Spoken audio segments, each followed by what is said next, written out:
And if you don't believe me, the Lord says, this joy that I give you. Hallelujah. The world didn't give it to me. Yes. can't take it away. Amen. We're going to talk about the higher call. And sometimes we don't realize what God is busy doing in our lives. And there is a higher call for you. You are maybe sitting here and you don't realize this call upon your life, or you're struggling even to understand it. So I want you to go to Isaiah 6 for me. Let's go to Isaiah 6 and we take our scripture reading from there. And I want to start right at the top in the first verse. This is Isaiah's calling, and God is calling him into his ministry and into the place where God wants him. Now let me tell you, that is a period of transition. And some of you are called to transition. And don't just think church this morning. Think of your career too. Because what we are good at is being stuck. Let's face it. We are good at being stuck, and then we don't know how to get ourselves unstuck. We embark on a job, we embark on a career, and then we get stuck. Amen. And we don't have enough vision to move forward into the area where God actually wants you. And this is the wonderful thing of encountering God, because He's going to challenge you. Amen. And that's what I love about God. He doesn't give you an easy road forward. He brings you to a crossroads. He speaks to you through the word. Amen. And then he brings you to a crossroads where you need to make a decision. Amen. That's the situation I'm in. Is not good for me. I need to transition. Lord, help me. Guide me by your spirit so that I can move into this higher calling. Because all of us have a higher calling. He didn't want you to stay behind the tiller checkers. He had a plan. Amen. The tiller checkers has its purpose, but he wants to transition you. So it's not good to be stubborn. It's not good to get stuck. Sometimes we miss the higher calling because we want to hold on to a season that God is wanting to bring to a close. Jesus.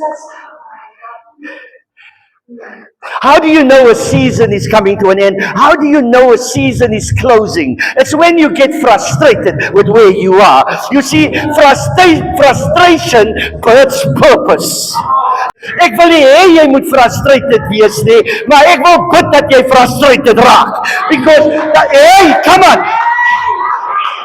We weren't born to live through the same old, same old. There comes a time where God wants to take you higher. And here was Isaiah, a young prophet of God, raised up for a mighty work. I mean, Isaiah's work is just phenomenal. Today, guys, sorry, I don't do this but you need to get understanding. No one can call himself a major prophet unless they wrote a book in the Bible. As julle hier vanoggend dierbaar is. Major prophet is somebody that did a major work, that wrote it in the Bible. Amen. That is a major prophet. Dan major 1, 2 and 3 kan jy almal gaan delete. And a minor prophet is a small book like Zechariah. As julle hier, praise die naam. So those are the minor prophets because they wrote minor books. But then you get a major prophet. And Isaiah was a major prophet with a major work. And I want to say to some young people this morning, God has got a major work for you. Hallelujah. Ako my ding weer. Hallelujah. Ek weet nie waar kom my ding vandaan nie. Maar ja, praise die Here, ons vat dit maar. So Isaiah 6, let's go there. Now here you got this young man getting ready to go into what God has called him to do. Now listen how that Bible starts in verse 1, Isaiah 6. Says the following. In the year that King Uzziah died. Now that you need to get. Amen. In the year that King Uzziah died. Very important. And then he says, I saw the Lord sitting on a throne, high and lifted up. And the train of his robe filled the temple. Just pause there for a moment, and then you go for me to Philippians 3 for me. Praise God. Philippians 3. Everybody in here has got a higher calling. Don't look at yourself this morning and feel devalued. Don't look at yourself and feel that you are not special. It doesn't matter how old you are. God can change your life today. If you are willing, you can become meaningful in the kingdom of God. Amen. And this is the beautiful thing today. He's not just talking about young people. He's talking about anybody sitting here this morning that's in a place of frustration. Right. What was that statement I made? Frustration births purpose. Okay. Right. Hold on to that one. Right. So, Paul says, and we're going to start at verse 12, Philippians 3, you should all be there. Philippians is in the New Testament, people. Philippians 3, and it says, verse 12, not that I have already attained or am already perfected, but I press on. He says, some people in the house that is pressing on. It makes me think of that song, I'm pressing on the upward way. Hallelujah. Jesus. My God, I used to love that song. Lord, plant my feet on higher ground. He says, some people pressing on. Your life is maybe a mess, but you're pressing on. This morning, you may have cried because things wasn't so good. But then you just wipe your tears and you said to yourself, I'm going to go to the house of the Lord. Now that is called pressing on. I don't have the answer to my struggle, but I'm going to press on. Tell your neighbor, I need to press on. New heights I'm gaining every day. Come on. Jesus. Hallelujah. But I press on. Paul was so humble. He was a man that has been into the third heaven and seen things that men will never see. But he says, not that I have already attained. Hallelujah. Or laid hold of. In other words, but if you look at Paul's life, he was used by God. And there was no doubt that he was a man of God that would probably, in all likelihood, go to heaven. But he was such a humble man, and that he says, not that I have already attained. Keep the humbleness. Keep the humility. It will take you further than your arrogance. Wat is arrogance? Want dit is 'n opinion van jouself het. Amen. Wees niks dierbares en laat die Here alles wees in jou lewe. Praise God. In due time, He will lift you up. That I may lay hold of that which Christ Jesus have also laid hold of me. Brethren, I do not count myself to have apprehended. But one thing I do. Come on, this is the thing you need to get. One thing I do is forget those things which are behind and reaching forward to those things which are ahead. I press. Is there some people who press? Are you still pressing? Hallelujah. Are you still pressing? Praise God. You see, jy kan nie nou weer ophou press nie. Jy kan nie ingee nie, jy kan nie opgee nie. Quitting is not an option. I'm pressing. I don't understand it. I feel like giving up, but I'm going to keep pressing. Somebody needs to get a press inside of them. Jy sien, is daar by die pres waar hulle die beste wyn maak. Jesus, is by die pres waar hulle die olie maak. Is daar iemand wat die olie nodig het vanoggend? Moenie soek vir Pastor Dean se olie nie. Hy het die olie nie. Prys die Here. Bly in die pres. It's like someone said, if you want to know how much it costs to make the oil, you got to ask the olive. Because the olive gave everything. Hallelujah. Sometimes we want the oil in our lives, but we don't want to be pressed. We don't want to pay the price. Okay, that's a different message. Los, ek wil bly by die. Lord, I don't know every day if I'm going to get through. But I'm going to hold on to that verse. I'm pressing on. Ek gaan bly glo vir my kinders. Ek gaan bly glo vir my man. Ek gaan bly glo vir my vrou. Halleluja. Ek gaan bly glo vir hy loopbane. Ek kan nou nie daai karre afford nie, maar ek gaan bly glo, Here. I'm gonna keep pressing. We can't quit. We can't give up. The Bible is clear in Revelation. It's to the overcomer. Every promise that Jesus has for us is to the overcomer. And what does the Bible say? We are more than overcomers through Christ. Praise the Lord. Dis die tyd wat jy sê ek is so bly ek is in Christus. Maar nou is ek ook meer as 'n oorwinnaar. Deur wie? Deur Christus. So I'm pressing on. But what does Paul say? I forget the things behind me. Now this is the thing that a lot of people need to get. We are too focused on the things that are behind us. Nobody wins a race by looking back. Nobody. You have to look ahead. Yes, deal with what's there. But once you've dealt with it, you keep running. Praise the Lord. Let's now go back to Isaiah 6. I want to make a very important point here. We were so in worship here.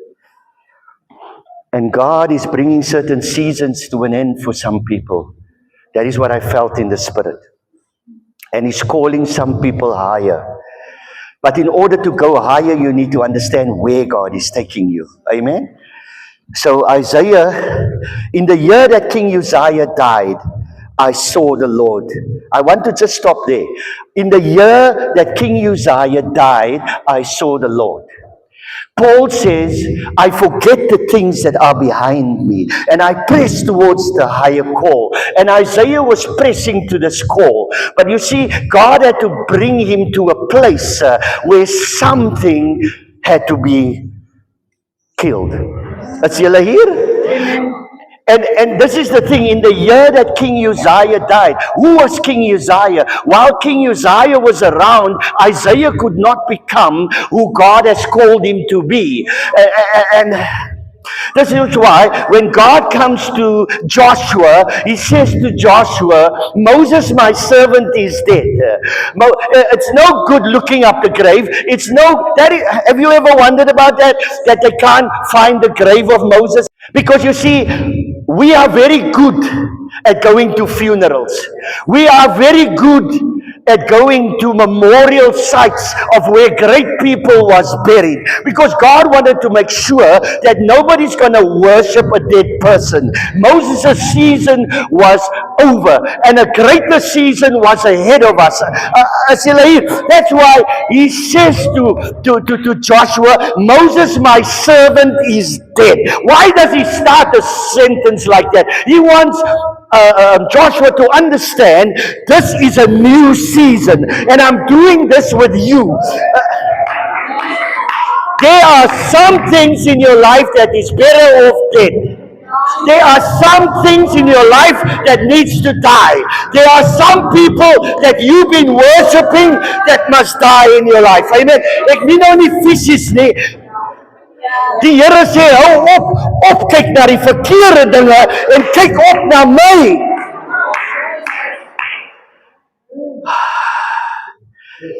Jesus. I know some people want to think I'm coming after them now.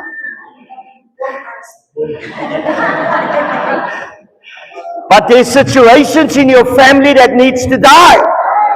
It needs to die.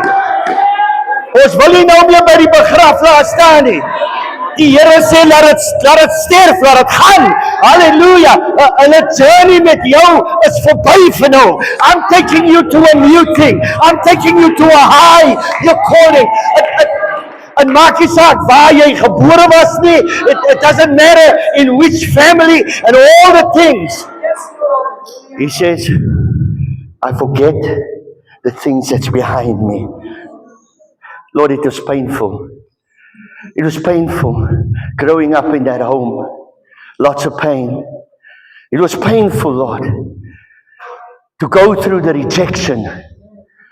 It was painful to deal with all the family squabbles.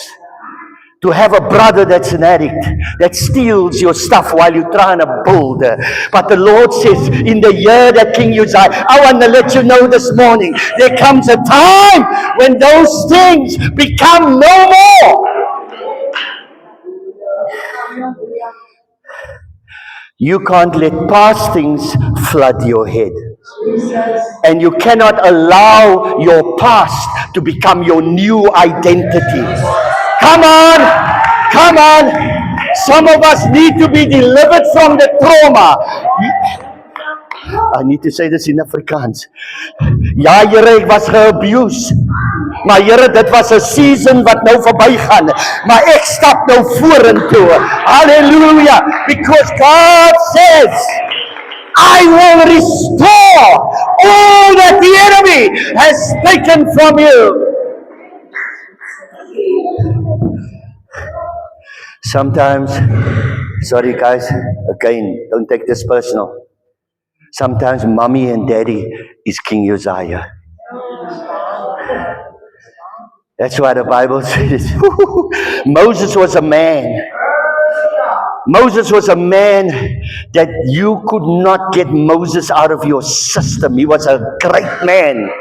In fact, he was such a great man that he had a personal relationship with the Lord. As julle hier volgende, as hy geskinder het van Moses, dan kom die Here by die tabernakel. As sê hy, ja, wie is versigtig julle? En dan sê die Here, Jesus. Some people are removed from your life and you don't know why. God saw the private conversations they've been having. Yeah, Jesus. We need to understand this. Anyway, if you spoke about Moses, God said, I heard what they said. That is how close they were. And Joshua was a man that honored his leaders. Joshua wasn't a young man when he took over. As julle hier, dierbares, he was Moses' assistant and he was 40 years old. Okay, I don't have time for that. So Moses was a kind of man that you would have adored. You would have looked up to him. You would have followed him because he was such a great man with a great relationship with the Lord. So that's why when God comes to Joshua, he first took Moses off the scene, made sure that there's no grave, because he knew that the people was going to go worship at that grave. Can you imagine the Israelites? They would have every year had a name for that thing. So God took him totally off the scene as if to say, y'all not going to worship dead bones. You only worship me, says the Lord. You shall have no other God, says the Lord. Amen. And sometimes we make people our heroes. We look up to certain people. Ek wil vir iemand sê vanmôre, moenie eens opkyk na my te veel nie. Because jy gaan struikel. Are you all here this morning? Because the thing is, you need to see Jesus in me. That's why Paul said, follow me as I follow Christ. If I stop following Christ, don't follow me.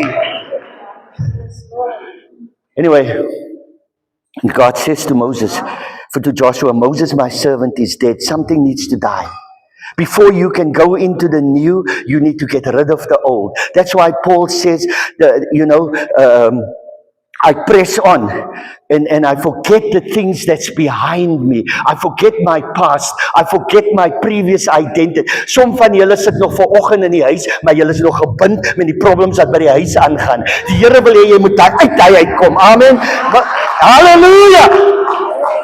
And start embracing the future that God has for you. This is not a one-day thing. This is not a thing in the by and by, next week or next month. This is a thing you need to start doing today. You need to evaluate. Where am I? Where am I and where am I going to? Are you going to spend the rest of the days? Some of us, I'm going to say something now. Some of us have become addicted to that pain. How bad it is. Jesus! I think I just preached. We become addicted to our pain, and the pain becomes our identity. The trauma becomes, ek was verkragt. As jy lekker ding nie?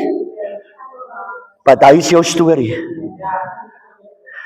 I was abused. I was this. Whenever we talk to you, I was. But I want to know, what are you? Amen. I don't want to hear what you were. We care about what you were, and we'll talk about what you were. But once we've spoken about it, can we talk about what you want to become? Can we? Hallelujah! Yeah, listen, most of us, we can't change what's behind. It's like this government currently. They're still talking about apartheid. I mean, really? Seriously? They use the word, the new South Africa. Tell me, how long does something stay new? I'm a bit confused. I want to know, how long does something... 1994, Mandela came out of prison. We are in 2026. And we're still talking about the apartheid system. God is saying, it was painful, yes. We don't want to make light of it. It wasn't nice. I suffered it myself, I know. But the thing is, there came a time when I had to focus on my future. I couldn't be mad at every white man that was now my boss. I couldn't walk into the job and start singing, Umshiniwam, Umshiniwam, Umshiniwam. Martin Luther King said these words, and I live by it. I don't judge a man by the color of his skin, but by the contents of his character. Come on! We can look at the world that way. How much better? I forget the thing. You see, apartheid is a painful stumbling block for so many people. And whenever life gets difficult, we want to talk about how that was. And we want to talk about how much money the white people have. Nothing stops you from becoming great. Nothing stops. You see, you need to get to the place where he says, Moses, my servant, is dead. He's dead. He's dead. Die verlede. Sorry, I'm stuck here now. Why? Because I still see faces that wants to cling on to that pain. I still see faces that wants to hold. That has become their story. My broer, jy weet nie wat ek die maak nie. My suster, jy weet nie wat ek die maak nie. Sê vir my, hoe lang gaan ons hy storie recite? Hoe lang gaan ons hy storie rehearse elke keer? Amen. How long are we going to tell that story? But God wants to do a new thing. Hy wil 'n nuwe ding in jou lewe doen.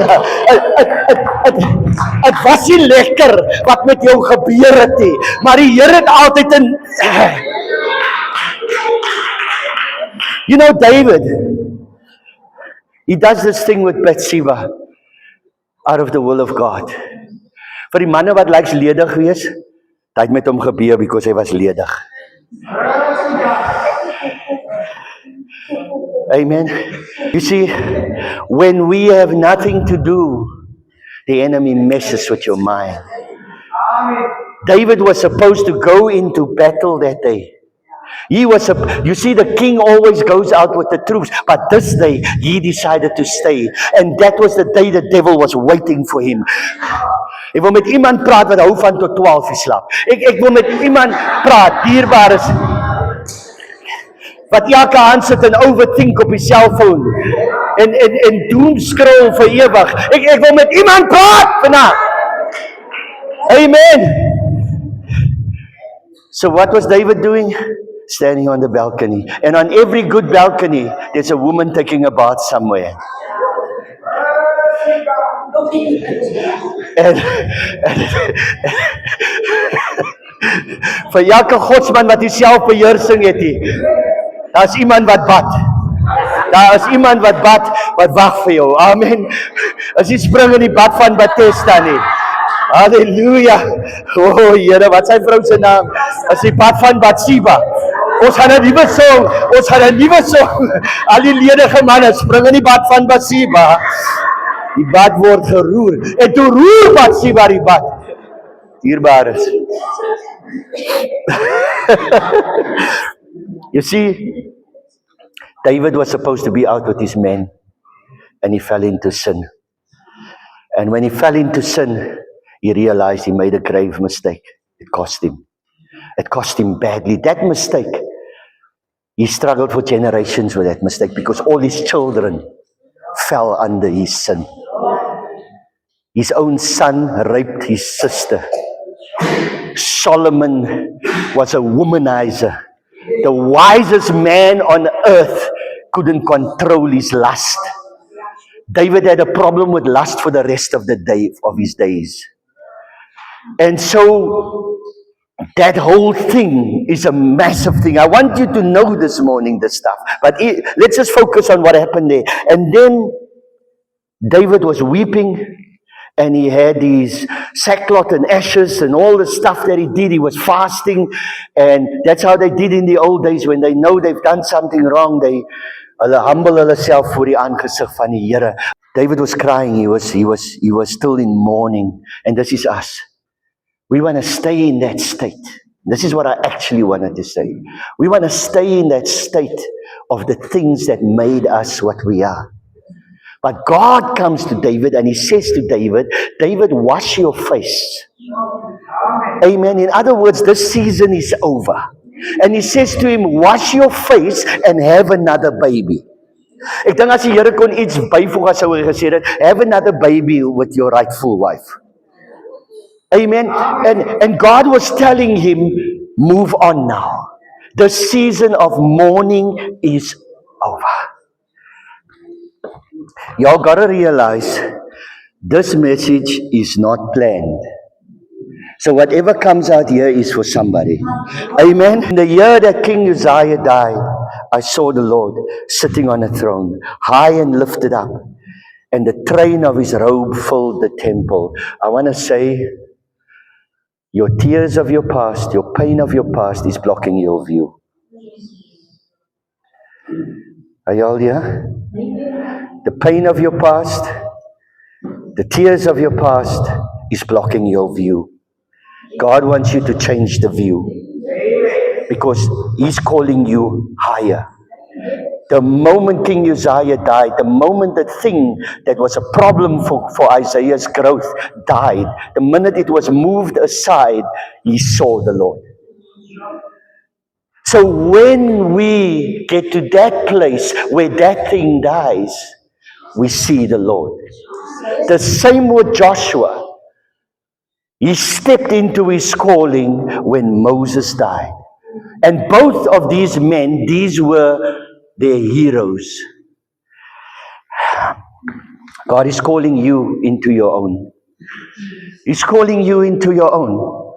It's good to look to other people for a season, but there comes a season in your life, and normally that's a difficult season, where he brings you into your own, where you become the person that he created you to be. I saw the Lord sitting on a throne, high and lifted up, and the train of his robe filled the temple. Above it stood seraphim. Each one had 6 wings. With 2 he covered his face, and with 2 he covered his feet, and with 2 he flew. I always look at that scripture and I think, how holy is God that he gave those seraphim 6 wings. Have you noticed 2 of it covers his body? Ladies, y'all must listen to this. Holiness before God is important. Amen. Holiness before God is important. Why would God give them wings to cover themselves? They had 2 to fly, 2 to cover themselves. They had 6 wings in total. And those wings all had a purpose. Okay, I'm not going to be popular now. But I wasn't called to be popular. Especially ladies, don't try and attract men into your life by showing your body. Stay holy. Stay holy. Holy will be attractive to the right people. Are y'all here? Holy will be attractive to the right people. I always say these words and I stand by it.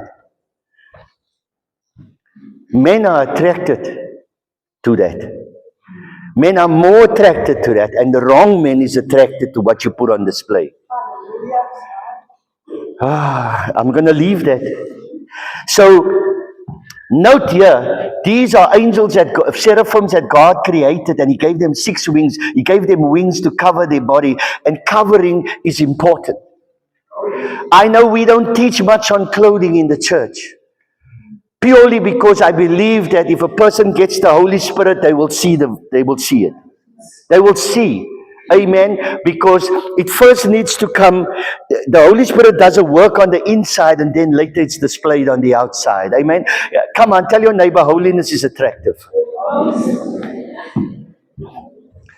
Praise the Lord. Let's carry on. And with 2, that's not my assignment. I want to just stick to what one cried to another and said, holy, holy is the Lord of hosts. The whole earth is full of His glory. That's what it felt like this morning when we were worshiping. It's like you could sense that heavenly presence. The whole earth is full of His glory. And we felt this morning His presence. And verse 4 says, and the posts of the door were shaken by the voice of him who cried out. And the house was filled with smoke. I'm reading this because I don't want to stop. If I'm going to stop, we're going to go late. I want to try and finish as early as I can. But at the same time, we want the message to go out.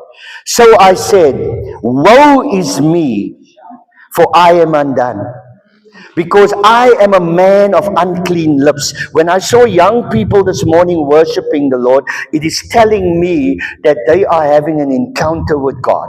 And my prayer is that they will understand the holiness of God and start to step into their rightful calling, step into their rightful place. You are not too young to be surrendered to God. Don't let the devil tell you that. Joel Osteen wrote the book, Your Best Life Now. The only thing I like about the book is the title. Amen. Your best life is now in Christ. Amen. And that is the best life you can live. And you can have the best life now if you surrender your will to God. Because the wages of sin is death. Die duivel is 'n sleg betaler, dierbaar is.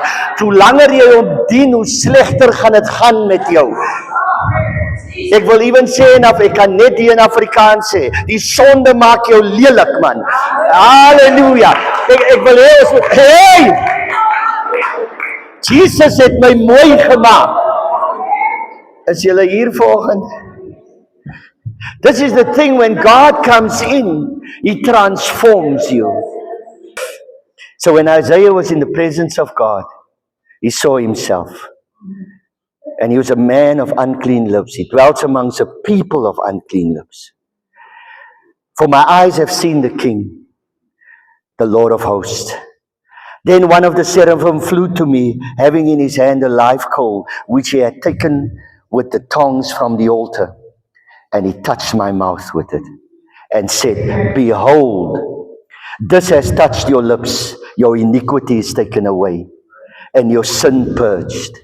And verse 8 says, And I heard the voice of the Lord saying, Whom shall I send? And whom will go for us? Then I said, Here I am. Send me. I'm going to stop there, but I've got a few things that I want to quickly go through before we finish, because of time. The seraphim that was serving the altar and that got the coal, if you translate the word seraphim, it means the burning ones. You see, the only people that serves at the altar are people that's on fire. Let the fire on your altar never go out. The pastor's not being funny when he tells you that. He's trying to tell you, keep the fire burning. Bly aan die brand vir die Here. Moenie lou waar. Jy sien wanneer jy 'n idol in jou lewe het, dan gaan jy nooit aan die brand wees vir die Here nie. The idol is the thing that must die. The idol is the thing that must be removed. Because where there's an idol, there will be no fire. The idol puts out the fire. And an idol can be many things. The idol can be a wife, it can be a husband, it can be a child, it can be your parents. Amen. Even holding on to the pain of your past is an idol. The thing must die. What happened when it died in King Uzziah? And I'll show you three things here. I don't want to go back to the scripture because I already know it. The thing is, when King Uzziah died, the Bible says it very clearly, he saw the Lord. There's three things that happened with Uzziah in that passage. When King Uzziah died, he saw the Lord. What was it? The upward look. There is three things that will happen to every believer that is serious about serving God. The minute that thing dies and you surrender to God, there'll be an upward look. You'll start seeing, Pastor, ek kan nie so lekker die Here in, ja, daar's 'n idol. Hy ding moet sterf. Hy idol moet afgegooi word. Jy het gesien toe die tempel, toe hulle die ark in die tempel van Dagon sit. When they put the Ark of the Covenant next to Dagon, the morning when they came back, the Philistines, Dagon was lying on his face. Because God is going nowhere with idols. And the Philistines, net soos jy vanoggend gedink het, hy wind het daardie gekom. Die Philistines het gedink, miskien was Dagon 'n bietjie ongemaklik. Laat ons hom net weer regop sit. Yeah, they put him back up. And when they came back the next morning, the thing was broken. Because God will break every idol. You shall have no other gods. You're unhappy in your life because you compromise with an idol. Sometimes that idol is a relationship. You see, no relationship must be more important than the relationship with Him. Hey!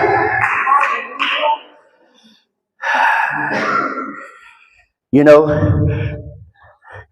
my wife and I, we've been together now for, oh God, what's it now, 26? It's 34 years.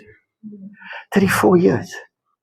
And I'm not going to tell you we have a perfect marriage, but the one thing we live by, she ain't my idol. Amen. And I definitely ain't her idol. I've heard that many times. Sê dit vir my gesê ook. Okay, ek teer so 'n bietjie. But the thing is, both of us have this one thing. God is first. Amen. And you see, it's that triangle thing. With God at the center and the two of us here at the bottom. And the more both of us move closer to God, the closer we become. And that has been our recipe for so many years, and we ain't changing it. Someone this morning is looking for a person to make them happy. No. The person Christ. If you can't find happiness in Christ, no point in having a person. That relationship is not going to last. It's not going to last. If I've said this many times, don't say to yourself, if only I can get married, I'm going to be happy. No. If you are not happy while you're single, you're not going to be happy when you're married either. Because you are still unhappy about something in your life. You've got to deal with it. And you first need to get the joy of the Lord in you. I'm looking for a few young people that's happy to be single. Don't become obsessive about relationships. Don't obsess. Amen. When you make Jesus the center and your partner understands that, you grow together. Because he honors the word, she honors the word. How are we going to build a meaningful relationship if there is no law that governs our relationship? You see, people want to always tell you, oh, there's no more law, there's no more law. Because they want to be lawless. The book of the law God gave us. not to live by the letter, but to understand that God's laws operate in the earth. And when we honor the laws of God, we'll be happier people. I'm not talking about the kind of law the way you think about it. There has to be a moral law. There has to be a moral law. Because how are you going to govern your relationship wanneer jou partner te veel raak? Mens kry mos hy mense. Jesus, kyk jy jou mense my nou so aan. Wanneer jou partner te veel raak, you know, die possessive maniere. En julle is albei in die Here, dan kan jy die persoon na die skrif toe vat. When that partner gets possessive, I'm going to say another word, and controlling. Then you can go to the word, because if you both in the word, you can go to your partner and say, listen, the word of the Lord says this. Amen? Because then you have a law that governs your relationship. I mean, sorry, I'm going a bit deep here, but I have to now. Even for the married people that didn't live by God's word. I know there's some of y'all sitting here that don't. Because hy lankal opgehou, hy se altaar hou. Okay? Is niks niets nie kwaad is vir my nie. How are you gonna know when you are right or wrong? Who decides that? It's this thing I always say. How is God gonna judge the world? Have you ever wondered about that? How is God going to judge the world? You know? Because is he going to judge it by the Roman Catholic standard? Anglican? Baptist? Methodist? Is he going to judge it by any one of those churches? Because if he does, and he judges you by the Methodist standards, all the other people is lost. And if he judges you by the Pentecostal standards, all the other, like Pentecostals mos lief om te sê ons is reg. Hoe weet julle is reg? Net die Here is reg. Ons moet nederig bly, dierbares. Now you see, for God to be fair, and we know, he says in his word, he's a just God. This is how he will judge you. This is the only fair way. If God judges the world, and it needs to be fair, this is the only way he can judge you. Amen. And it's by this word that God will judge every man. So how are you going to know you live right if you don't know what's in here?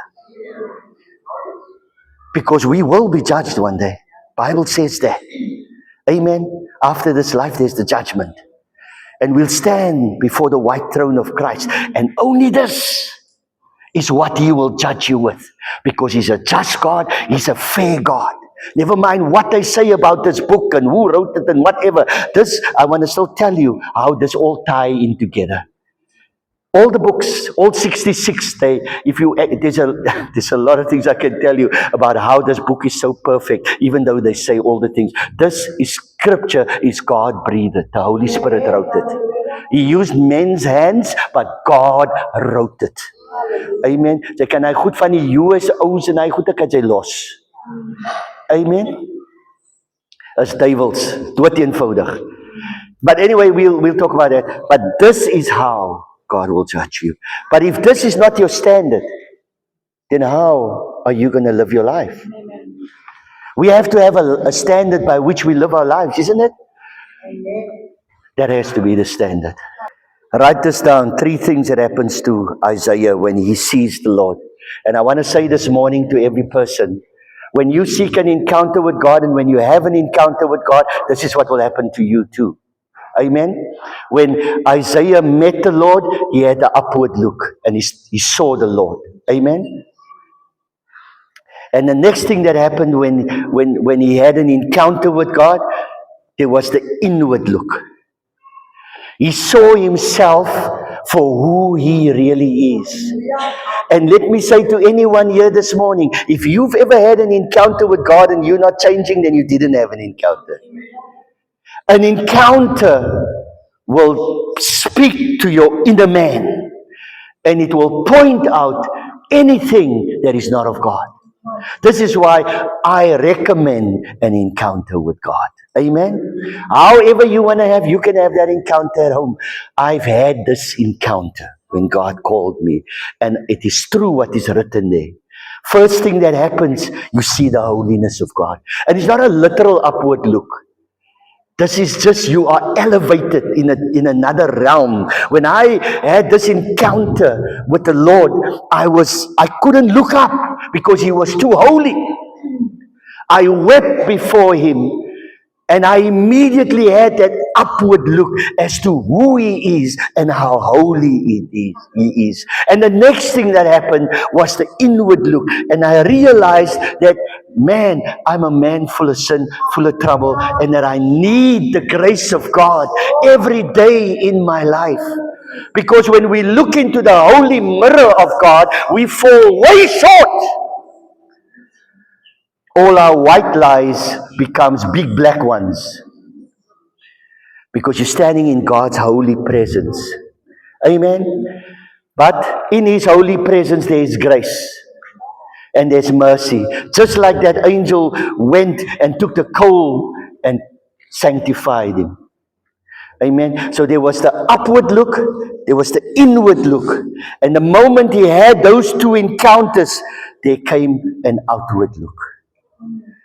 Some of us want to go win souls without an encounter. Pastor, how do I win a soul? Have an encounter with the Lord. Because you see, when we have an encounter with God, these three things will happen. The upward look, the inward look, and the outward look. And this is the higher call. This is the call that Paul talks about. I press towards the mark of the higher calling in Christ Jesus. And we are all called to a higher calling. Amen. Dierbares, I think that's it from me. Praise God. Now I want to give people time this morning to really examine themselves.